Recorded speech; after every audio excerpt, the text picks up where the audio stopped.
అనుదీప్ క్రేజ్ని వాడుకుంటున్నారు. అడగలేదు మధ్యలో, నేను చెప్పేసాను, ఆవిడ కంప్లీట్ చేసాను. Thank you sir. యాక్చువల్గా మీ బ్యానర్ పెట్టిన కాడి నుంచి you are coming with young blood ఇందాక మాట్లాడారు. అంటే ఈ యంగ్ పీపుల్తో వస్తుంటే ప్రమోషన్స్ అన్నవి ఏ రేంజ్ వరకన్నా వెళ్ళొచ్చు అన్న ఒక హోప్ అండ్ స్కోప్ ఉన్నాయి.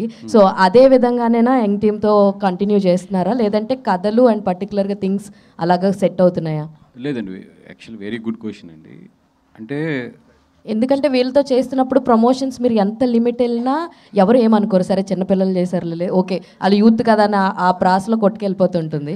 అంటే ఈరోజు ఎస్పెషల్లీ బడ్జెట్ రిస్క్ చేసే సినిమాలు చేస్తున్నప్పుడు మనకి ఇన్స్టాలో యాక్టివ్ కానీ, అదే సోషల్ మీడియాలో ఒక యాక్టివ్ ఉండటం కానీ, సోషల్ మీడియాలో ప్రమోట్ చేయగలిగిన ఆర్టిస్టులు చాలా ఇంపార్టెంట్ ఈరోజు.